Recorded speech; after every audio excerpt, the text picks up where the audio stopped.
Muito bem, pessoal, tá no ar mais uma edição do Switch TV Show, o seu programa diário sobre NBA aqui no YouTube. Pra quem não me conhece, meu nome é Luiz Fernando, é um grande prazer ter a sua audiência. E no episódio de hoje, nós iremos repercutir a rodada de ontem da NBA. Tivemos uma rodada bem cheia ontem, foram ao todo 10 jogos sendo disputados nessa noite de quarta-feira.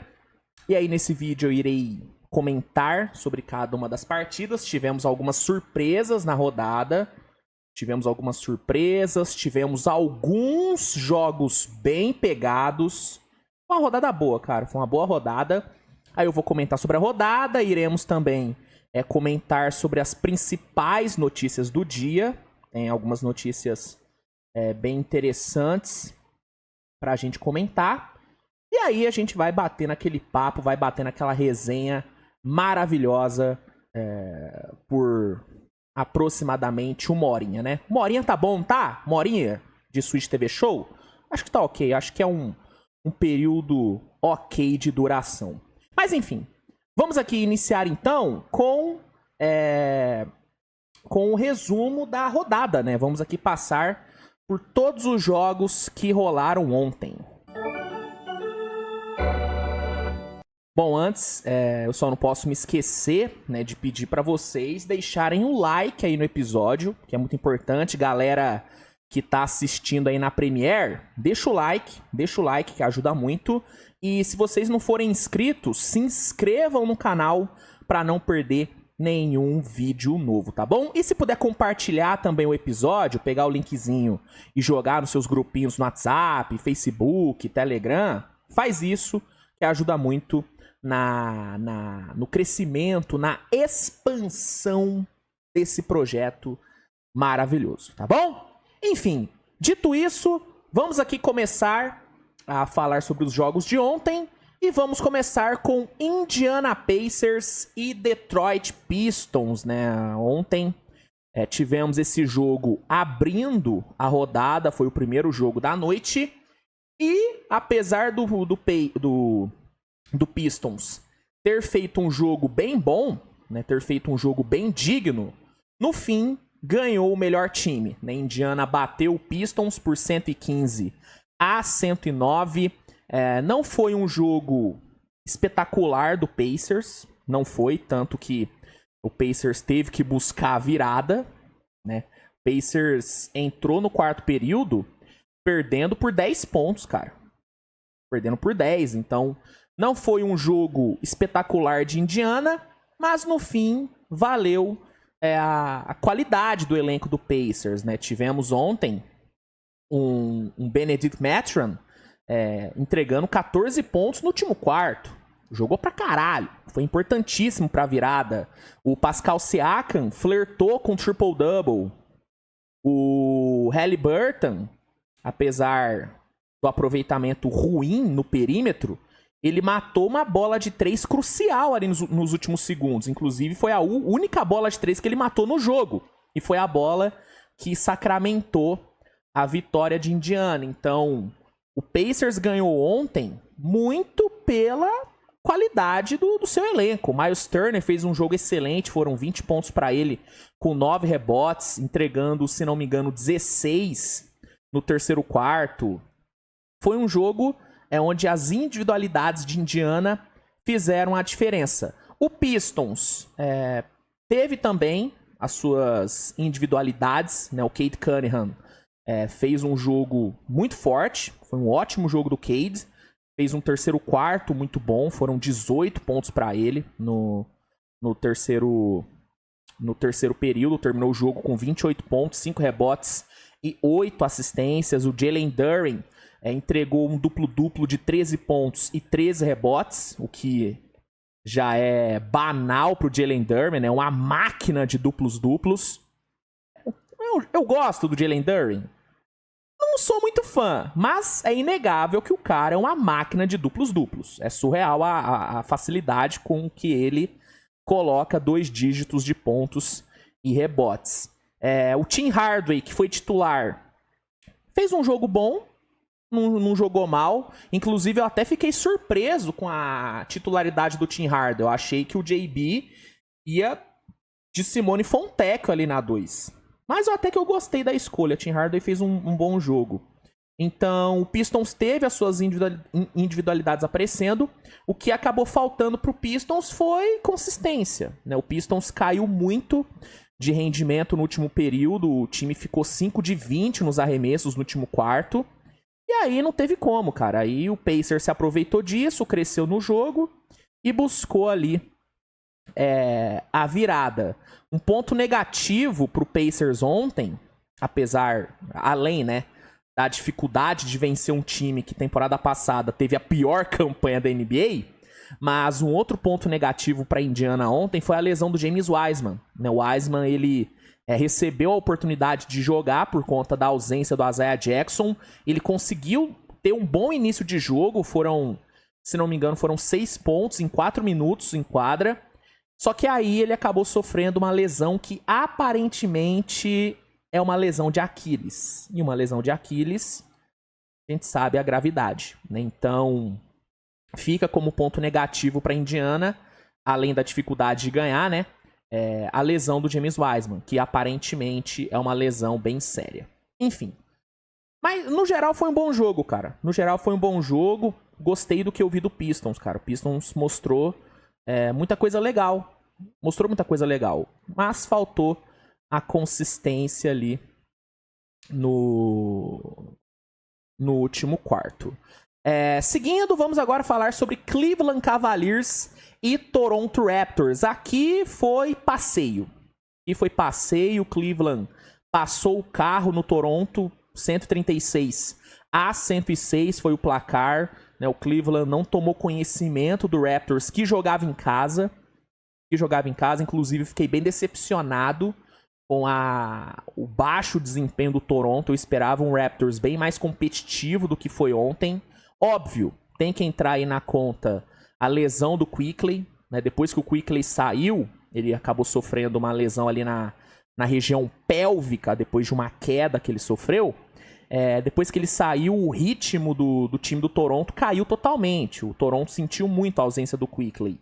Mas mesmo com a ausência dele, eu acho que dava pro Toronto ter feito um jogo melhor, né? Óbvio, o Cleveland teve muito mérito. O Cleveland não deixou o Toronto jogar. Foi uma atuação extremamente dominante do Cavaliers em todos os aspectos do jogo. Mas eu realmente acho que o Toronto poderia ter feito um jogo melhor. O Scottie Barnes ontem foi horroroso.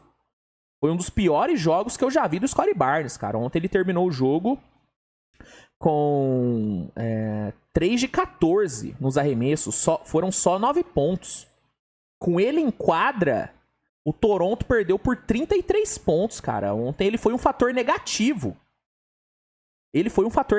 Então, as coisas realmente não funcionaram no Toronto. Em contrapartida, tudo funcionou no Cavs, né? O Cavs, como eu disse, dominou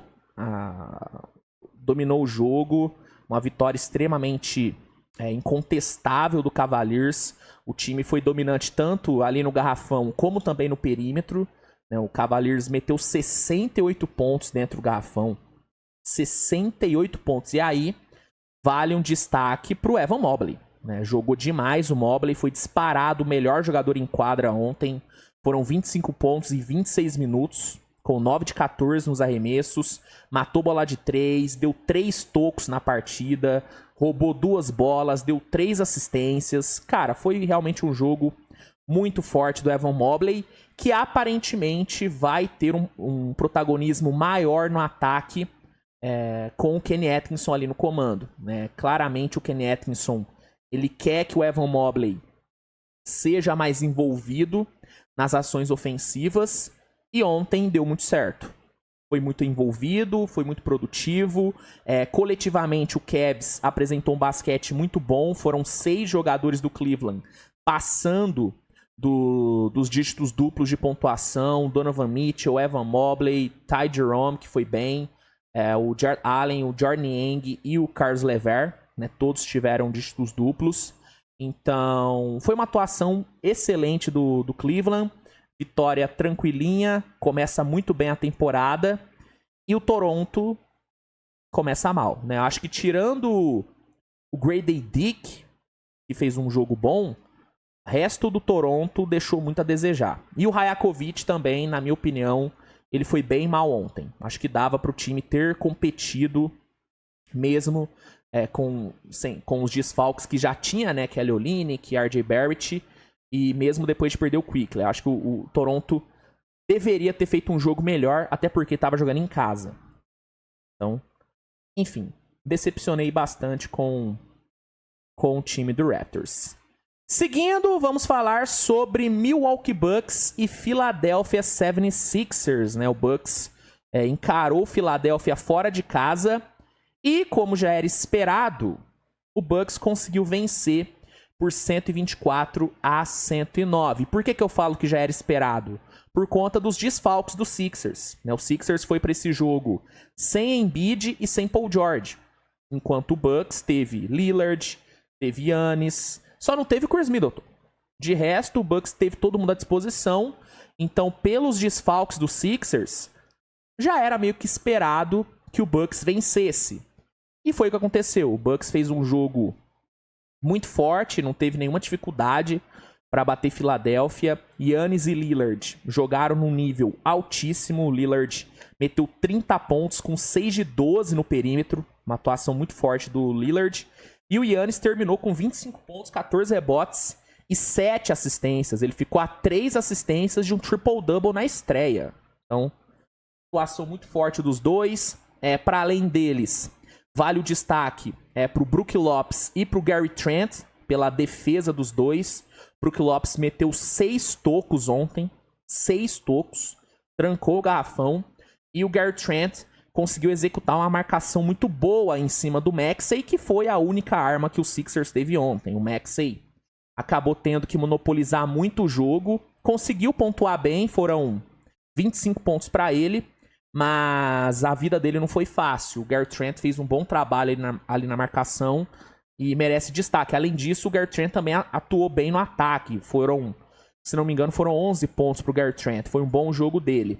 Um outro cara que jogou bem pelo Bucks, um outro estreante, assim como o Gary Trent, foi o Taurean Prince. Né? O Taurean Prince, que substituiu ali o Chris Middleton, entregou 16 pontos no jogo com uma eficiência altíssima. Então, foi um jogo muito bom, assim. No geral, todo mundo do Bucks foi bem.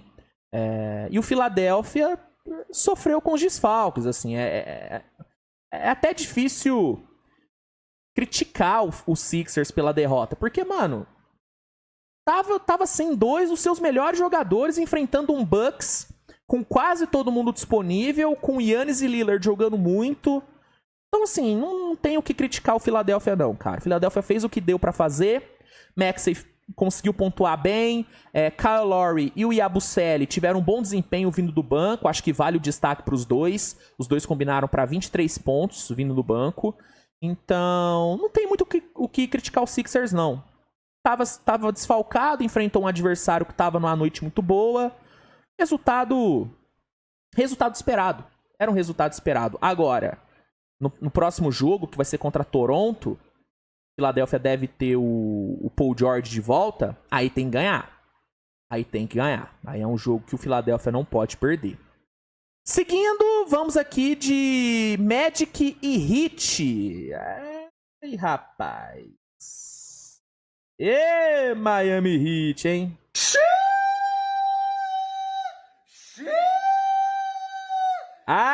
Miami Heat. Que coisa, hein? Que coisa, rapaz. Ontem, Miami jogava em casa, né? Com apoio do seu torcedor. E, meu amigo, que jogo patético do Miami Heat, hein? Na boa, que jogo horroroso. Horroroso o jogo do Miami Heat. 116-97 foi o placar. Placar favorável pro Orlando Magic. E, mano, cara, Miami foi muito mal. Assim, Orlando teve total mérito pela vitória. Orlando fez um jogo excelente, né? Além de ter tido o Banqueiro e o Franz Wagner jogando demais, né? Os dois combinaram para 56 pontos com 0 turnovers cometidos, os dois foram excelentes.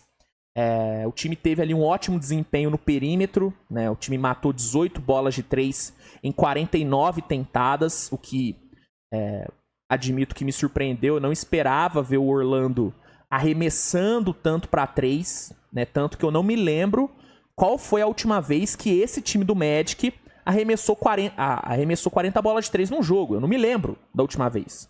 Então, eu fiquei surpreso com o desempenho do Magic no perímetro. Surpreso de forma positiva, porque é algo que o Magic tem que melhorar.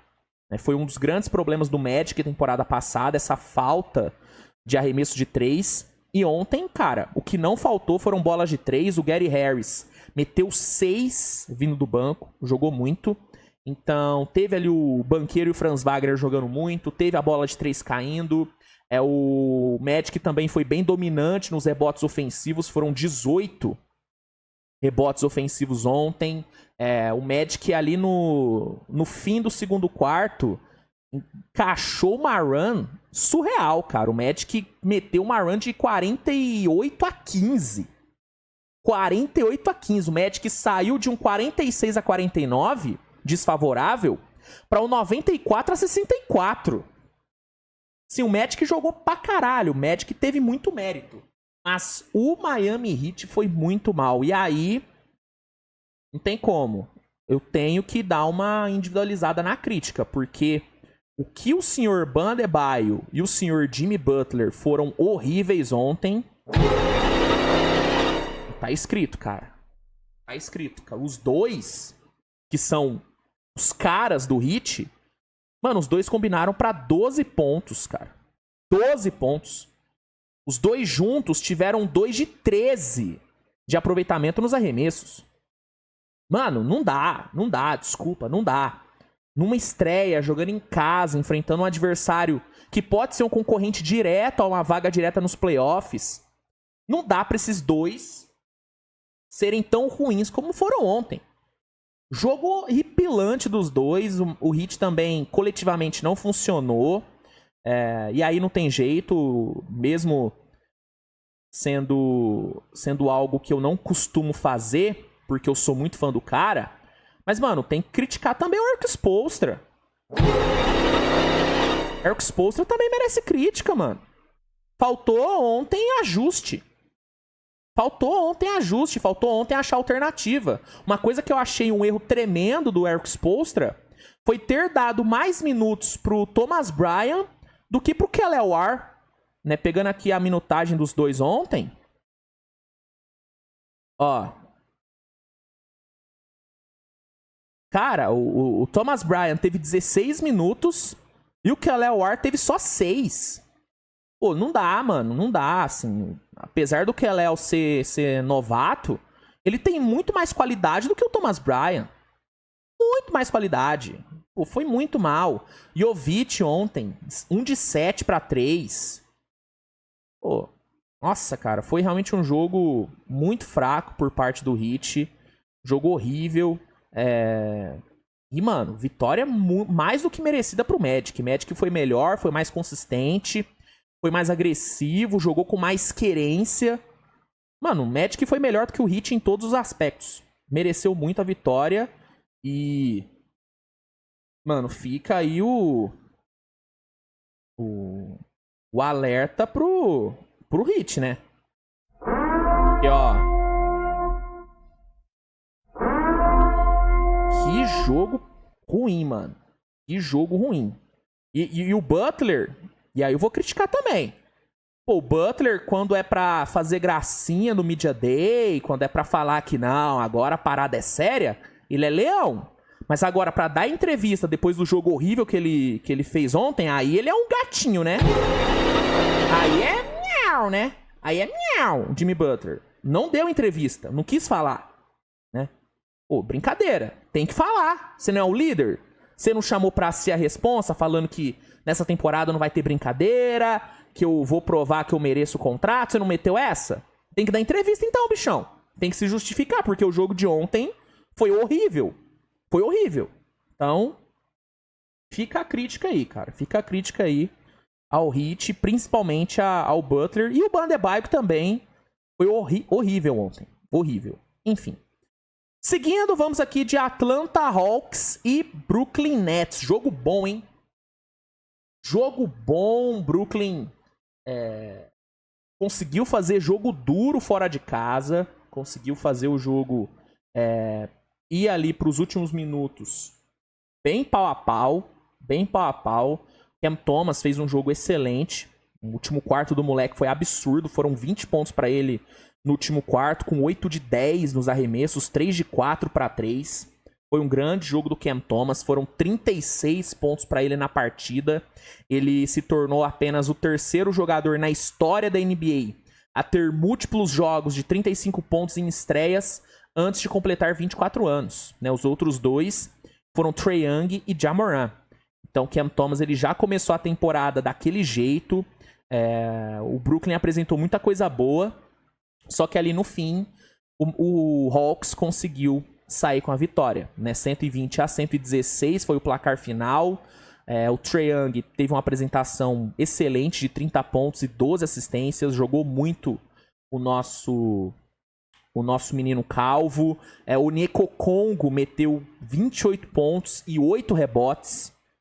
Jogaço dele, 92% de aproveitamento nos arremessos.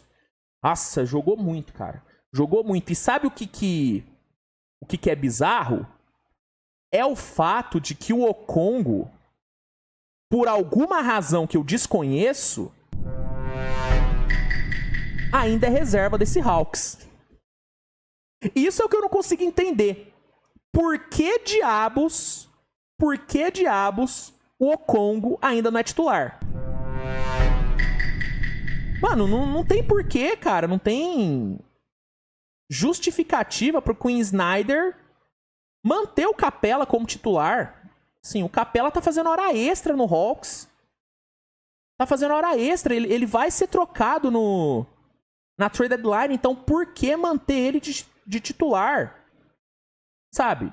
Capela jogou 20 minutos como titular. O Okongwu jogou 28 vindo do banco. Começa lá logo com o Okongwu. Faz essa transição. Pô, mano. Sei lá, eu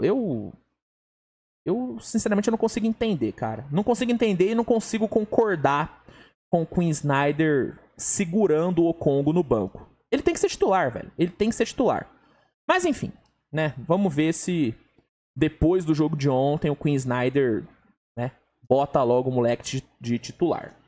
Mas assim, para além dos dois, Dyson Daniels fez um ótimo jogo defensivo. O moleque estreou bem, foram 5 roubos de bola para ele e 15 pontos marcados. Jogo muito bom do Dyson Daniels. Um ponto negativo, 2 pontos negativos pro Hawks ontem. Foi primeiro a estreia ruim do Riz Ahmed, né, a atual pick 1 do draft. Jogou ontem e não foi bem, né? O Riz Ahmed, vindo do banco, teve só 7 pontos marcados, com 2 de 8 nos arremessos. Jogou mal, teve ali 19 minutos para jogar e não foi bem. Então teve esse ponto negativo. E o outro ponto negativo do Hawks foram os minutos sem o Trae Young. O Hawks ontem foi muito mal nos momentos em que o Trae Young teve que ir pro banco. O time sentiu muito a falta dele.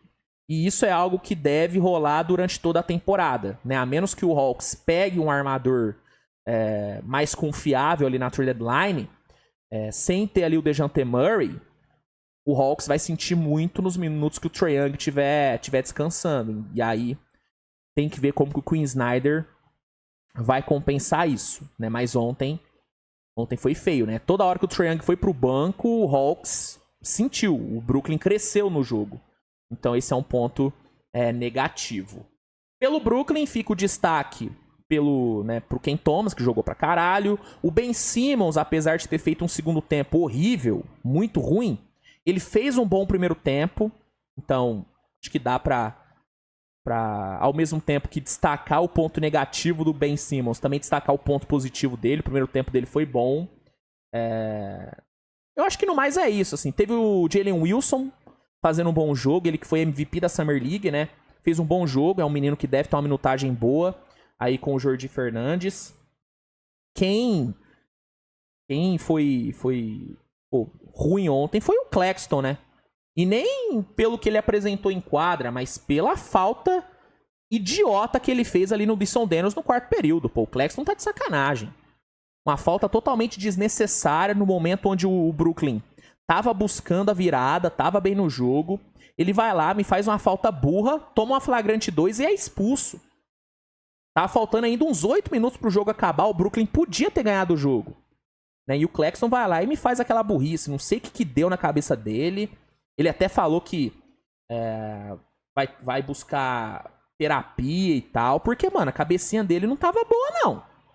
Pra ele fazer o que ele fez ali é que eu não posso mostrar o lance, porque senão o YouTube dá aquela bela cerrada, né, na minha monetização.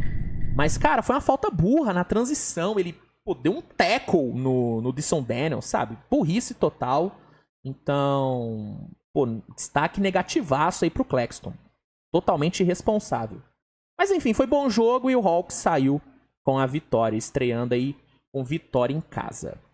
Seguindo, vamos aqui para a grande surpresa dessa rodada, que foi a vitória do Hornets em cima do Houston Rockets, cara. O Hornets venceu o Houston por 110-105, num jogo onde o Houston chegou a liderar por 18 pontos, mano. 18 pontos, só que aí, por conta de um segundo tempo muito porco, onde além de coletivamente o time não ter ido bem, teve ainda grandes erros individuais, o time tomou a virada, óbvio, muito mérito do Hornets. Hornets jogou bem, teve o Lamelo jogando pra caralho, Grant Williams apareceu em momentos importantes, Tremaine foi bem, mas, mano, o Houston, a verdade é que o Houston deu aquela bela cagada no pau. O Houston cagou no pau. Assim, bizarro o segundo tempo do Houston. E aí o time perdeu na estreia um jogo que não dava pra perder, né? Esse é o tipo de jogo, é o tipo de derrota que faz falta lá na frente. Ainda mais numa Conferência Oeste pegada do jeito que vai ser. Esse jogo em casa contra um adversário, na teoria, bem mais fraco, mano, o Houston tinha que ganhar. Então, resultado péssimo pro Houston. Cara, o Houston, nos últimos 24 minutos, marcou 45 pontos. Só 7 assistências distribuídas. Foi muito mal. E teve aquele turnover do Şengün ali que não dá, assim. Eu amo o Şengün. Amo o Şengün. Mas aquele turnover que ele cometeu e o segundo tempo inteiro dele foi horrível, cara. Ele, no segundo tempo, ele só marcou 6 pontos. Errou muito arremesso, muita tomada de decisão ruim. O Şengün, apesar do primeiro tempo excelente, ele tem muito dedo nessa derrota do Houston, mano. Tem muito dedo. Então, jogo péssimo do Houston no segundo tempo. O primeiro tempo do Houston foi bom, mas o segundo tempo foi péssimo. E o Hornets, irmão, consegue uma vitória que dá uma moral gigante pra esse time e pro Charles Lee. Né? Ontem foi a estreia do Charles Lee como head coach da NBA na temporada regular. E, cara, ele já começou arrancando uma vitória que ninguém esperava. Eu até esperava um Hornets fazendo um jogo duro, um Hornets gerando dificuldade pro Houston, mas eu não esperava o Hornets ganhando.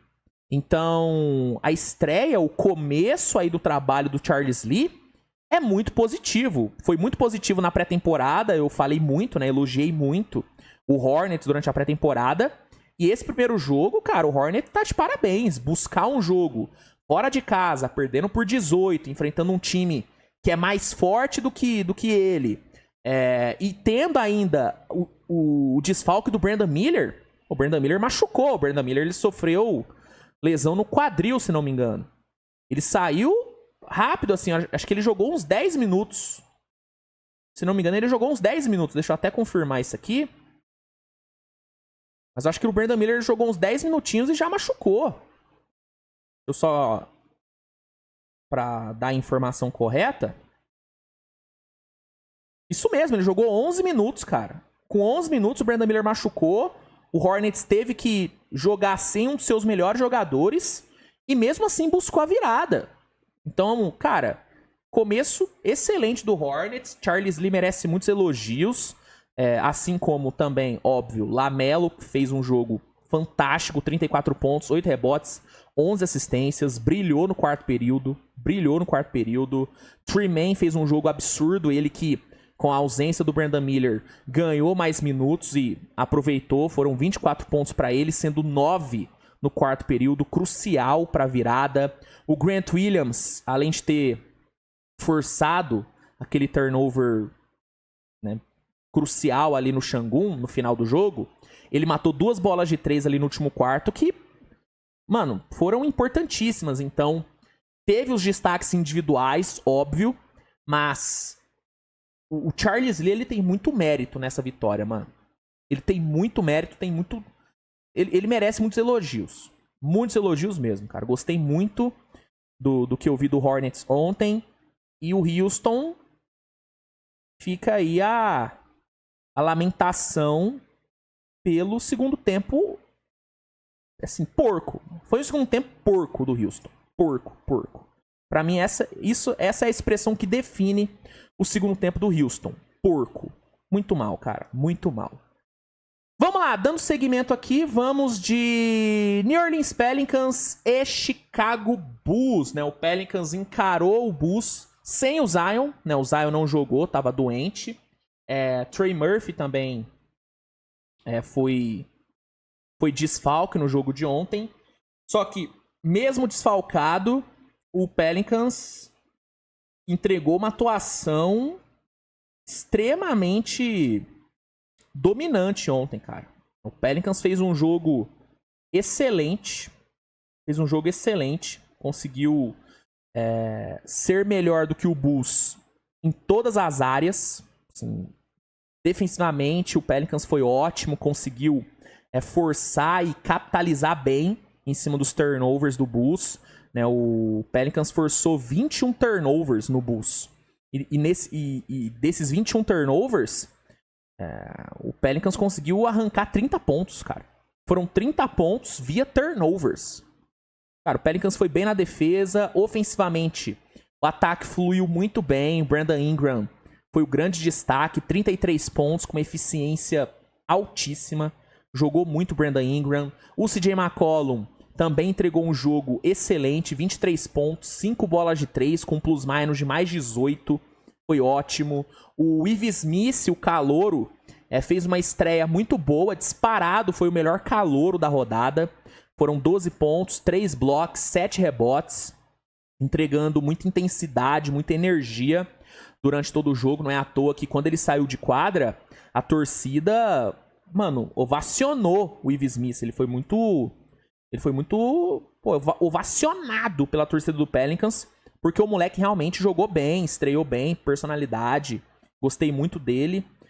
O DeJounte Murray fez um jogo bom, apesar de ter tido muitas dificuldades com os arremessos. Ele atuou muito bem como playmaker, puxando contra-ataque, muito à vontade em quadra, sabe? Só um turnover no jogo, 10 assistências distribuídas. Ficou a 2 rebotes de um triple-double. Sim, o DeJounte Murray jogou muito bem. O problema, né, foi, infelizmente, a lesão que ele sofreu. Sim, infelizmente, o Pelicans já teve que lidar com uma lesão nesse começo de temporada. Né, o DeJounte Murray, segundo informações do Charania, ele fraturou a mão esquerda e deve ficar fora por um longo período. Né? Deve desfalcar o Pelicans por um bom tempo. O que é uma pena, velho, porque, cara, ele jogou bem demais ontem. O time funcionou bonitinho com ele. Uma pena, mano. Realmente uma pena e... Pô, mano, o Pelicans tem que, sei lá, mano. Tem que se benzer o Pelicans, porque não é possível, cara. Todo mundo machuca lá, velho. Todo mundo machuca. É surreal.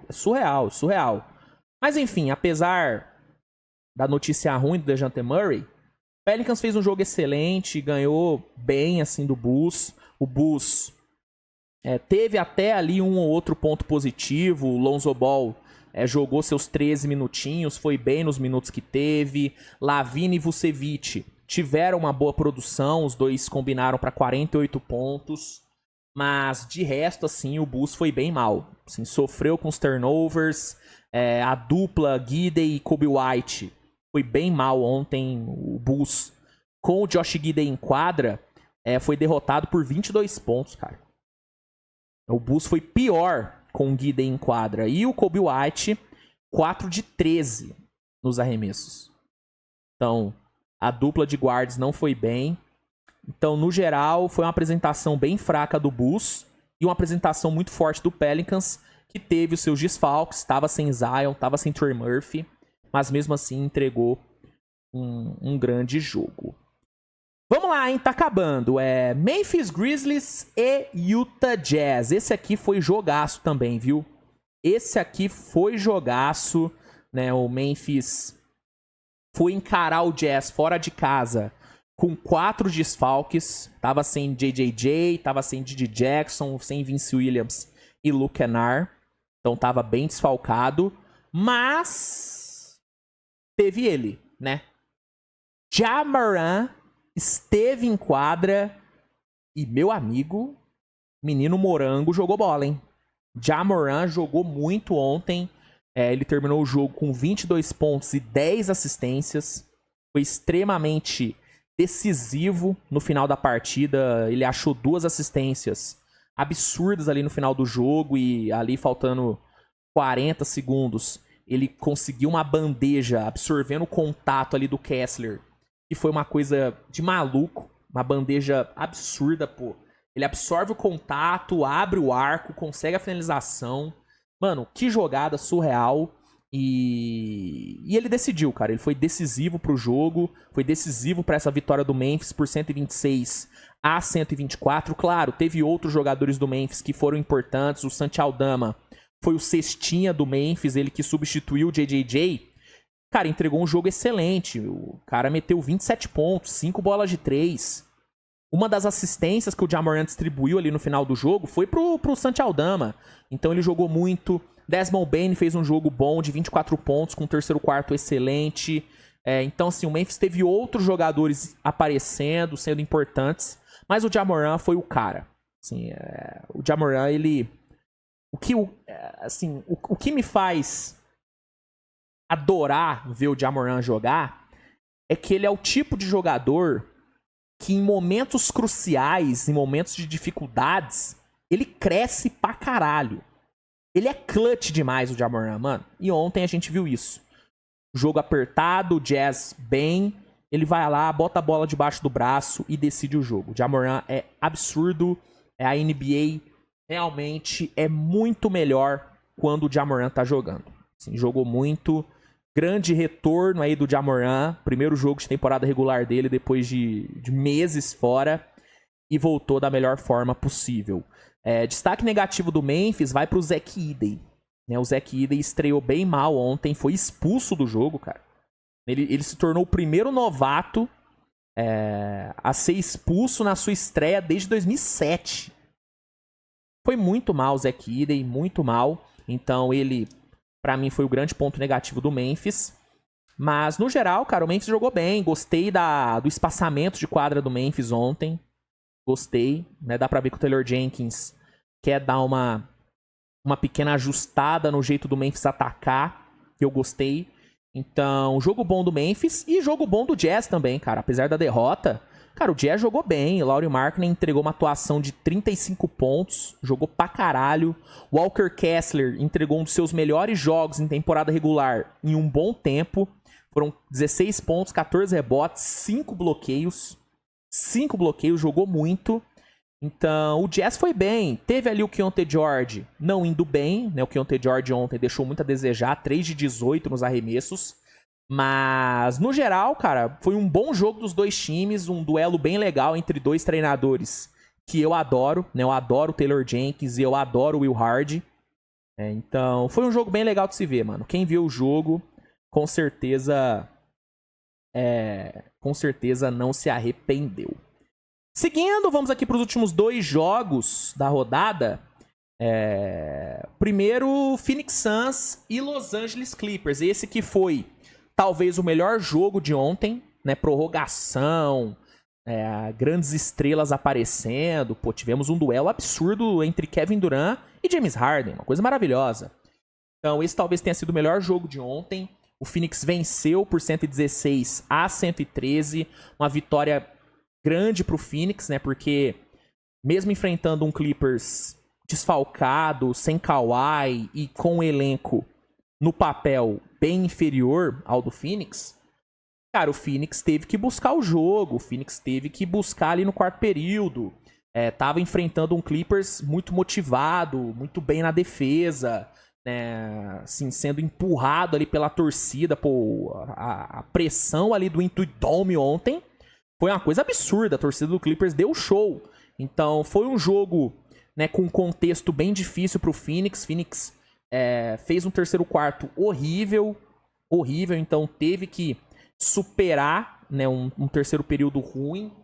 E saiu com a vitória muito por conta do senhor Kevin Durant. Né, o Kevin Durant que fez 3 quartos bem meia boca.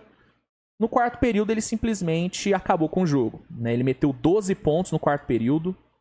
25 dos 12 pontos que ele... dos 25 pontos que ele fez no jogo, 12 foram no último quarto. Acabei me enrolando todo aqui, meu Deus do céu. Dos 25 pontos que ele fez, 12 foram no último quarto. Cresceu pra caralho. E a bola que levou o jogo pra prorrogação foi dele. Uma bola espírita. Com contestação dupla, tripla ali, desequilibrado, ele meteu a bola, forçou a prorrogação, e aí na prorrogação, o Bradley Beal, que fez um jogo excelente, apareceu bem, meteu 7 dos 13 pontos que o Phoenix marcou na prorrogação, e garantiu a vitória do Phoenix, cara. Garantiu a vitória do Phoenix. Eu gostei muito do primeiro tempo do Phoenix, né? O terceiro quarto do Phoenix foi bem ruim. Sofreu com turnover, cuidou muito mal da bola. Mas o primeiro tempo do Phoenix foi bem bom, cara. Gostei muito da forma como o Phoenix atacou no primeiro tempo. O espaçamento de quadra foi muito bem feito. As bolas de 3 caíram. Então, foi uma primeira apresentação boa. Óbvio, longe de ser perfeita. O Phoenix tomou a virada no terceiro quarto. Penca de turnover. Errou muito. Mas... isolando o primeiro tempo, a reta final do quarto período e a prorrogação, foi uma boa apresentação do Phoenix. Né? Deu pra ver muito ali dos pensamentos do Mike Budenholzer. Deu pra ver muito do Budenholzer ali no ataque do Phoenix. Então, acho que a tendência é as coisas melhorarem. Ty Jones fez muita diferença, né? Tanto que os piores momentos do Phoenix no jogo foram quando o Ty Jones estava fora de quadra. Né? Então, gostei, cara. Eu gostei do que eu vi do Phoenix. Né? Óbvio, odiei o terceiro quarto, foi horrível. Até a reta final do quarto período, o Phoenix estava bem mal. Mas, no geral, foi bom, assim. Foi um jogo bom do Phoenix, do mesmo jeito que foi um bom jogo do Clippers. Né? O Clippers, defensivamente, foi excelente durante todo o jogo. Né? Aplicou uma pressão ali em cima dos jogadores do Phoenix, que foi uma coisa absurda. Muitos dos turnovers que o Phoenix cometeu foi por conta dessa pressão que o Clippers aplicou. E ofensivamente, apesar do time ter tido problemas na criação ali no perímetro, matou pouca bola de 3, foi um ataque que dependeu totalmente do James Harden, o time conseguiu produzir. Conseguiu levar um jogo contra o Phoenix Suns para prorrogação. Então, o Clippers merece muitos elogios pelo que fez ontem. Muitos elogios, cara. O Harden... Pô, o Harden meteu 16 pontos no terceiro quarto. Jogou pra caralho. O Zubat fez um bom jogo. Beleza, teve ali as cagadas no final, né? O Harden, no caso, errando o lance livre, cometendo aquele turnover ali na saída de bola. Beleza, errou. Tem dedo do Harden na derrota. Não tem como negar. Mas ele jogou muito bem. Muito bem. Se não é ele... O Clippers nunca que tinha levado esse jogo para prorrogação.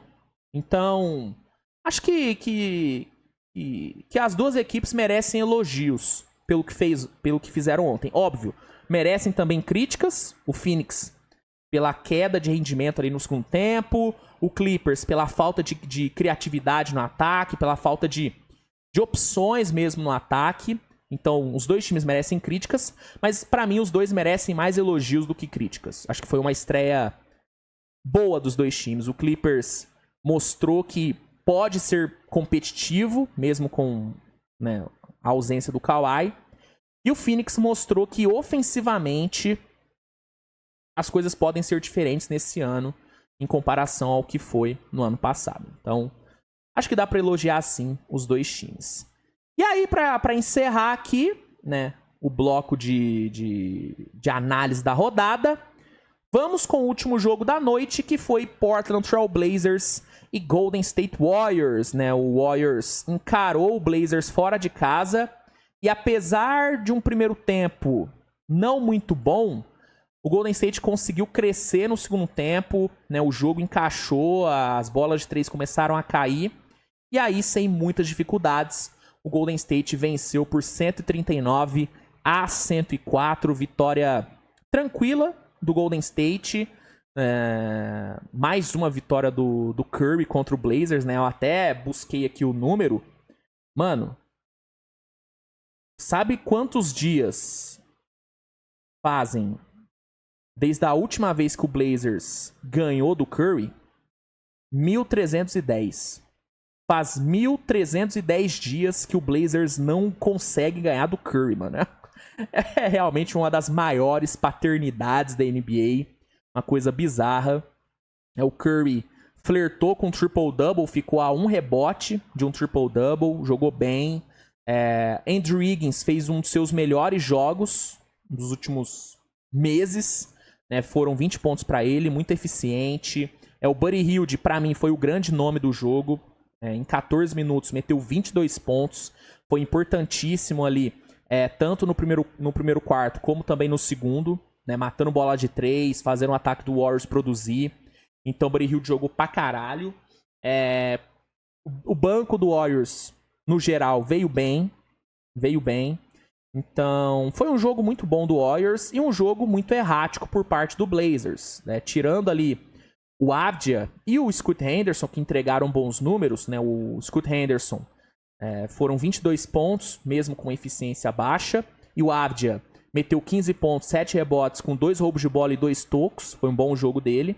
Mas tirando os dois, o resto do Blazers, muito abaixo, muito fraco. É um time ruim. Assim, em resumo, é um time ruim.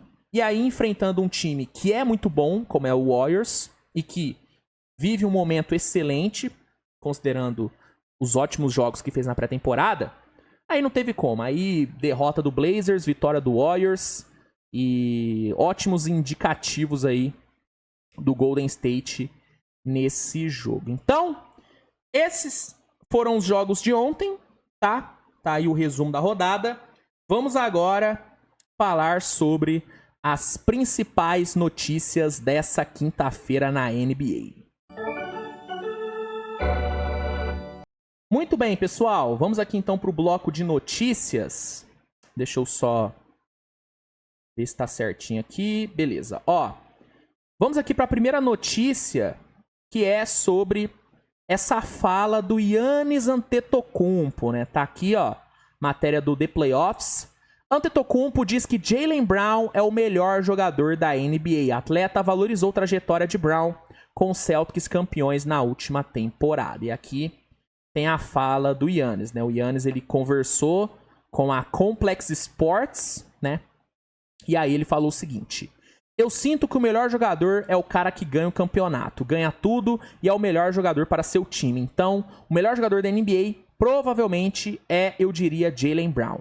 Você não pode dizer que é o melhor jogador se o seu time não venceu. Não importa se você tem um MVP, é All-Star. Se você não faz seu time vencer, você não é o melhor. E aí aqui tem, né? Antetokounmpo disse que foi generoso ser nomeado o terceiro melhor jogador da liga, mas continua explicando seu ponto de vista.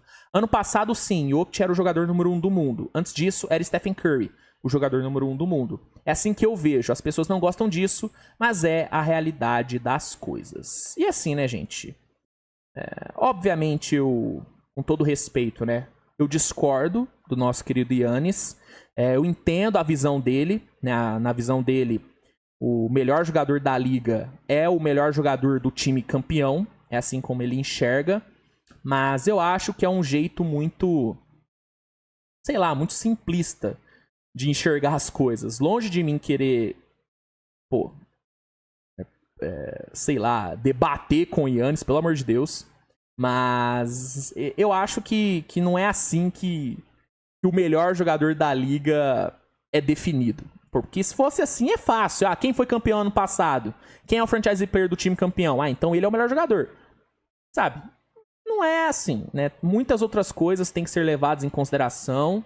E pra mim, assim, não é o Jaylen Brown, né? Adoro o Jaylen Brown, jogou muito ano passado. Mas ele não é o melhor jogador da NBA. Não é, né? Pra mim, hoje, o melhor jogador do mundo é o Nikola Jokic. Ainda é o Nikola Jokic, tá? E com uma boa margem. E com uma boa margem do segundo. Pra mim, tem o Jokic e aí vem os outros. Luiz, então você tá falando que o Jokic é o favorito ao MVP nessa temporada? Não, o favorito ao MVP, na minha opinião, é o Luka. Mas, analisando tudo que envolve, né, esse título de melhor jogador de basquete da NBA ou melhor jogador de basquete do mundo, pra mim o Jokic é o melhor jogador de basquete do mundo. Pra mim é ele e... Enfim, e é isso. Assim, eu tenho uma visão diferente da do Yannis. E tudo bem, assim, se você concordar com o Yannis, tá de boa. Se você concordar comigo, tá de boa. Eu só discordo da forma como ele enxerga o título de melhor jogador da liga. Acho que não é o melhor jeito de definir isso. Mas enfim. Seguindo, próxima notícia. Vamos aqui, ó. Jornalista indica Kawhi Leonard como desfalque por meses no Clippers. Ei, Clipão, ó. Vamos lá, hein. Matéria aqui do Jumper Brasil, matéria publicada pelo Ricardo Stabolito. Craque da bola, Ricardo Stabolito. Astro está fora de ação por tempo determinado por conta de inchaços insistentes no joelho direito. Aí vamos aqui ler a matéria. O Los Angeles Clippers começou a temporada com Kawhi Leonard, mais uma vez como desfalque.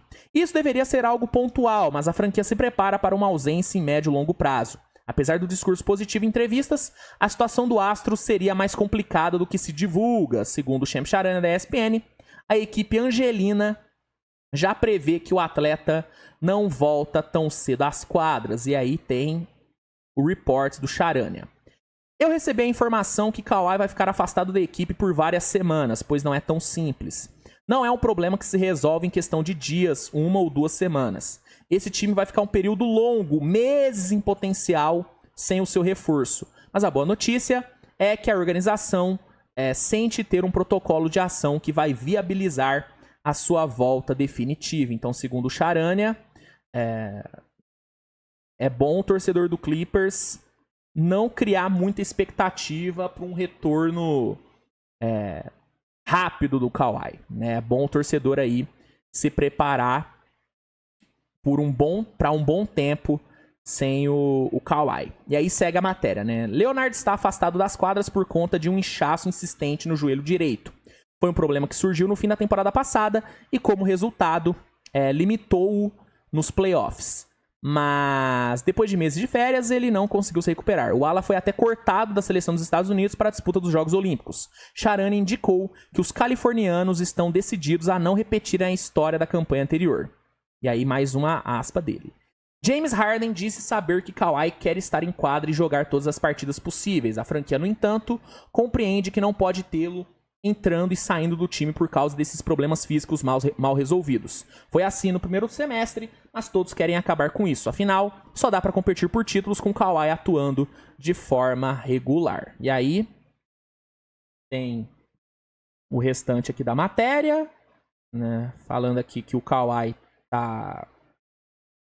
Falando que Kawhi não tá conseguindo treinar e tudo. Enfim.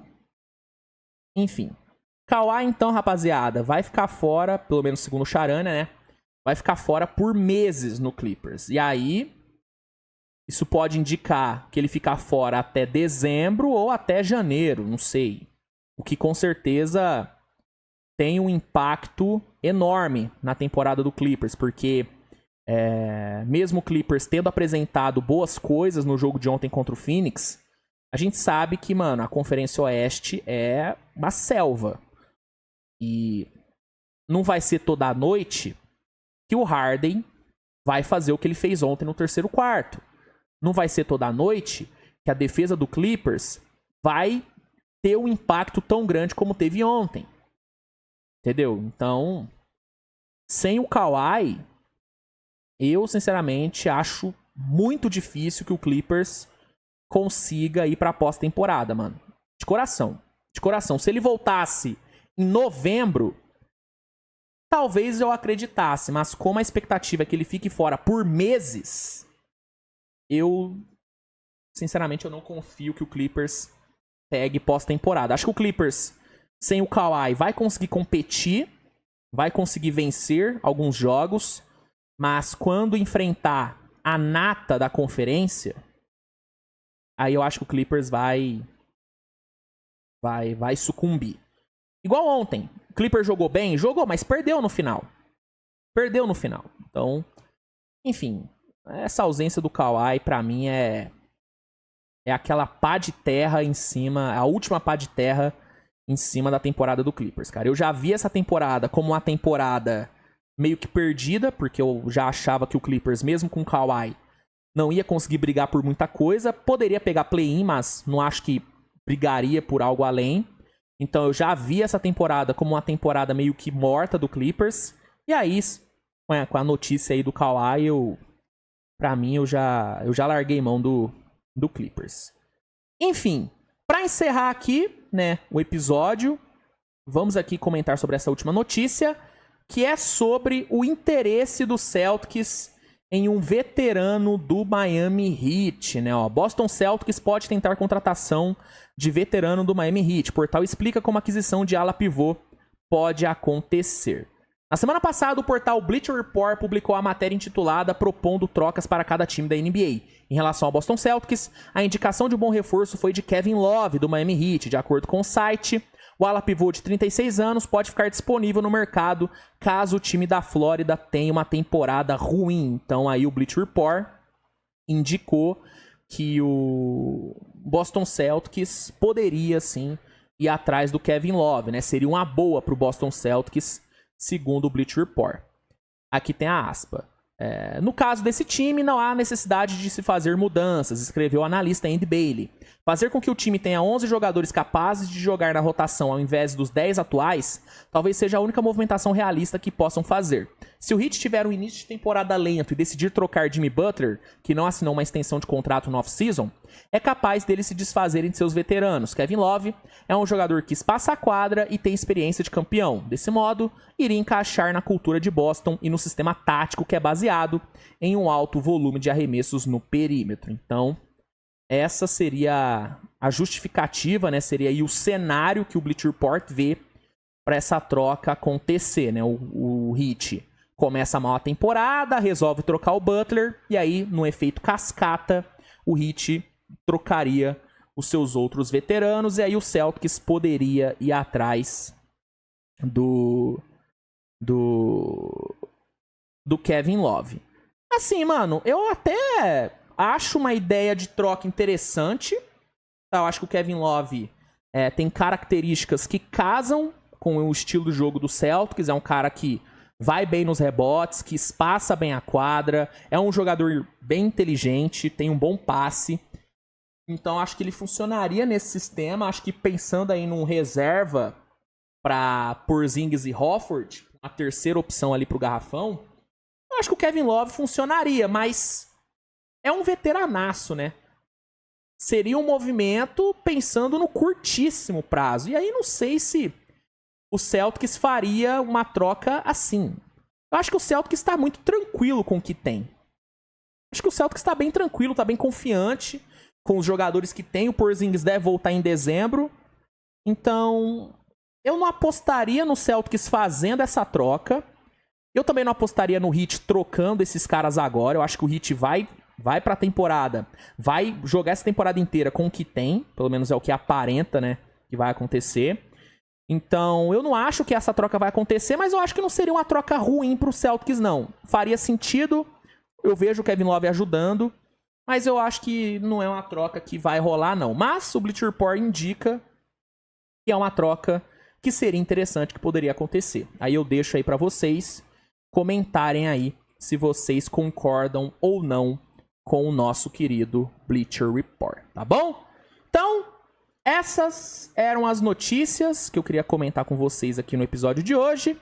Vamos agora para a nossa despedida, né? Tá na hora de dizer tchau, como diria os Teletubbies, né? Hora de dizer tchau, é hora de dizer tchau, pessoal. Bom, meus amigos, é isso então, tá bom? Agradeço a todos pela audiência em mais uma edição do Switch TV Show. Espero que você tenha gostado dessa edição. Não se esqueça de deixar o like, que é importante, de se inscrever no canal, de comentar o que você achou, que o seu engajamento faz muita diferença. E aí, pra galera que não tem o NBA League Pass e quer ter pra assistir todos os jogos dessa temporada, eu vou deixar um link no primeiro comentário fixado aí do vídeo, que vai te oferecer o League Pass com desconto e com um período de 7 dias grátis de teste, né? O League Pass, pra quem não sabe, é o melhor lugar pra assistir, pra acompanhar os jogos da NBA. Por lá você tem acesso a todos os jogos ao vivo. E aí, usando esse link que eu vou deixar no comentário fixado, você assina a plataforma com esses benefícios. 7 dias grátis e desconto no plano mensal ou anual. Então, aproveita, garanta já o seu League Pass e assista todos os jogos que você quiser, meu amigo, tá bom? Rapaziada, é isso. Nos vemos no decorrer do dia com mais conteúdo. Grande abraço e até a próxima. Tchau!